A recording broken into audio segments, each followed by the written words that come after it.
Ravishankar Prasad ji, PMCH के प्रधानाचार्य, चिकित्सकों, शिक्षकों और कर्मचारियों, प्रिय विद्यार्थियों, देवियों और स्वजनों, मैं आपकी इस पूर्णभूमि को मैं सादर नमन करता हूँ। भारतीय आध्यात्म का केंद्र भी ये भूमि माता सीता, भगवान महावीर और भगवान बुद्ध की पावन स्थली है। महात्मा गांधी ने भारत में अंग्रेजों के खिलाफ आंदोलन की प्रेरणा यहीं से यही भूमि देश के प्रथम राष्ट्रपति आदरणीय डॉक्टर राजेंद्र प्रसाद की जन्मभूमि है। बिहार की अमूल्य धरोहर में पटना का मेडिकल कॉलेज और अस्पताल में 100 वर्ष पुराने इस अस्पताल में आकर मुझे हार्दिक प्रसन्नता हो रही है। पुरातनता को संजोए और आधुनिकता को और निरंतर बढ़ते हुए इस अस्पताल का गौरवमय इतिहास रहा है। 100 वर्ष पूर्ण होने के उपलक्ष्य में मैं इस संस्था से जुड़े सभी पूर्व और वर्तमान चिकित्सकों, अधिकारियों और विद्यार्थियों को बधाई देती हूँ। इस संस्था का गुणवत्तापूर्ण चिकित्सा सेवा और शिक्षा प्रदान करने का समृद्ध इतिहास रहा है। इसकी गिनती एशिया के सबसे अच्छा अस्पतालों में होती थी। इस संस्था के पूर्व विद्यार्थियों ने आपकी प्रतिभा, सेवा और समर्पण केवल देश विदेश में अपना और पीएमसीएच का नाम रोशन किया। इसका प्रमाण इस संस्था से शिक्षण विद्यार्थियों को मिले, सम्मान मिले, इसी से प्रमाणित होता है। उन्हें पूर्व विद्यार्थियों ने न केवल पद्म पुरस्कार बल्कि डॉक्टर पी.सी. राय पुरस्कार और अन्य प्रतिष्ठित पुरस्कार से भी सम्मानित हुए। इनमें से आंखों के डॉक्टर दुर्गावती की ख्याति पूरे भारत में। मुझे बताया गया कि प्रथम राष्ट्रपति डॉक्टर राजेंद्र प्रसाद जी अपनी आंखों के इलाज के लिए प्राय पटना ही आते हैं। आपने बचपन में कालाजार से लगातार जूझते हुए डॉक्टर सी.पी. ठाकुर इसी संस्था से मिले। उन्होंने कालाजार को खत्म करने का संकल्प उठाया। पिछले साल उन्हें पद्म भूषण से सम्मानित करने का अवसर मुझे मिला। देवियों और स्वजनों, एक समय था जो बिहार के चिकित्सकों का देश विदेश में नाम था। लोग दूर दूर से इलाज के लिए यहाँ आते हैं। बीच के कुछ कालखंड में यहाँ से अच्छे शिक्षकों का देश विदेश में जाना था। इस कारण लोगों को गुणवत्तापूर्ण चिकित्सा के लिए राज्य से बाहर जाने के मजबूर बना पड़ा। चिकित्सा के लिए दूसरे शहर या राज्य में जाने से कई समस्याएं पैदा होती हैं। जहाँ इलाज मिलने से देरी होती है, वहीं परदेश में रहने और खाने की भी समस्या उत्पन्न होती है। रोगियों के परिजनों के रोजगार पर भी असर पड़ता है। बड़े शहरों की चिकित्सा संस्थानों पर भी दबाव पड़ता है। अच्छे चिकित्सा संस्थानों का देश भर में विकेंद्रीकरण इस सभी समस्याओं का दूर करने में सहायक सिद्ध होता है। चेन्नई, हैदराबाद, मुंबई और इंदौर जैसे शहर स्पेशलिटी ट्रीटमेंट के केंद्रों के रूप में विकसित भी हुई है। बिहार में भी ऐसे अनेक केंद्र विकसित किए जाने की आवश्यकता है। इनमें से न केवल लोगों को यहीं पर अच्छी चिकित्सा मिलेगी, बल्कि राज्य की अर्थव्यवस्था को भी बल मिलेगा। इस कार्य में पीएमसीएच और इसके पूर्व विद्यार्थी अपने अनुभव को से योगदान दे सकते हैं और बिहार के गौरवशाली अतीत को वापस ला सकते हैं।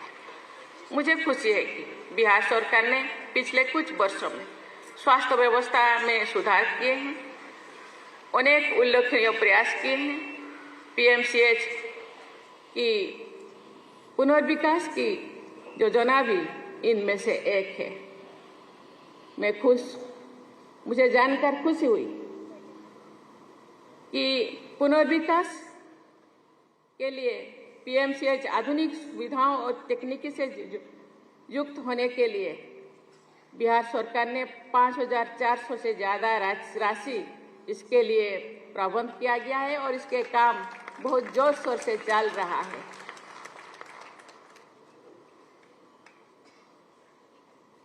इसका बेड की संख्या की दृष्टि से विश्व के विशालतम अस्पतालों में से ये एक होगा।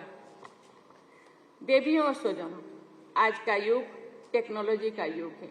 मेडिकल के क्षेत्रों में भी टेक्नोलॉजी अहम भूमिका निभा रहा है। आर्टिफिशियल इंटेलिजेंस और रोबोटिक्स जैसे तकनीकी चिकित्सा प्रक्रिया को अधिक सरल और सटीक बना रहे हैं। मेरी इस संस्थान से जुड़े सभी लोगों से अपील है कि आप आधुनिकतम तकनीकों को अपनाने के लिए सदैव तत्पर रहें। इससे न केवल रोगियों का इलाज सुगम होगा, बल्कि आपके ज्ञान और कार्य क्षमता में भी वृद्धि होगी।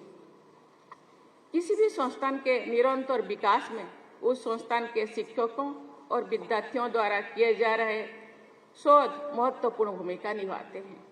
मुझे ये जानकर प्रसन्नता हुई है कि पीएमसीएच में अनुसंधान और विकास को प्रोत्साहित किया जाता है।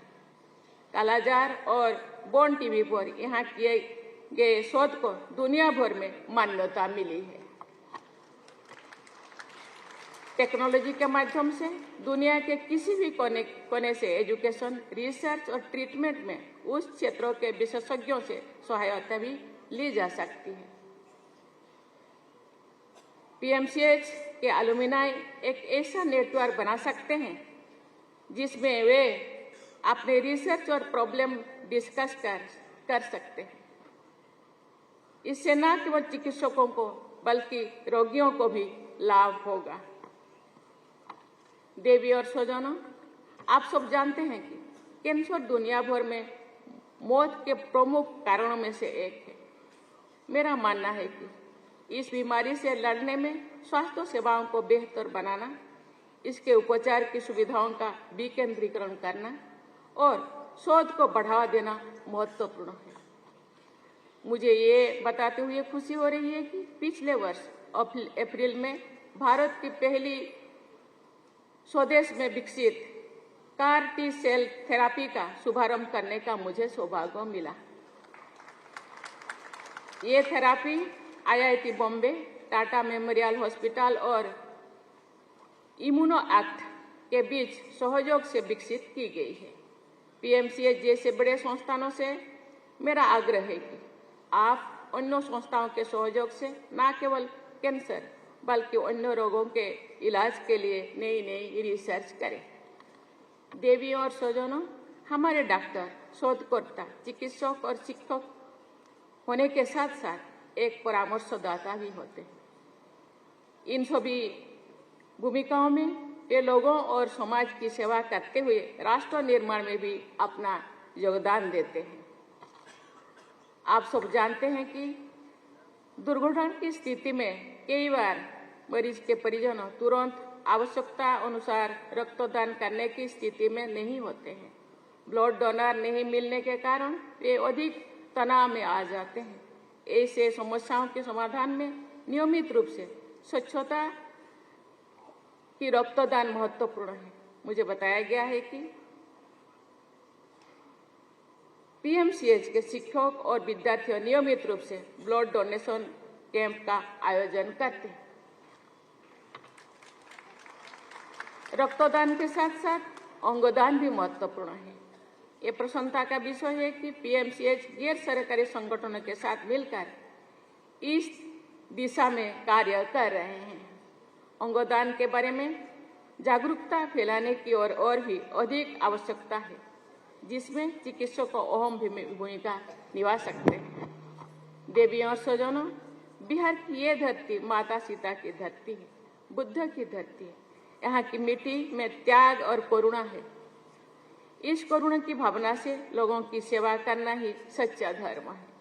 पीएमसीएच का आदर्श वाक्य है सर्वे सन्तु निरामया, और कॉलेज की वाक्य है सेवा धर्म हमारा, जो आप लोगों को मानवता की सेवा करने की प्रेरणा देती है। मुझे विश्वास है कि इस संस्थान से जुड़े लोग निस्वार्थ भाव दृढ़ संकल्प और समर्पण के साथ सेवा धर्मों का पालन करते रहेंगे और इस संस्थान की प्रतिष्ठा को नई ऊंचाई पर ले जाएंगे। इसी शुभ भावना के साथ मैं आपको बहुत बहुत धन्यवाद देती हूँ। जय हिंद, जय भारत।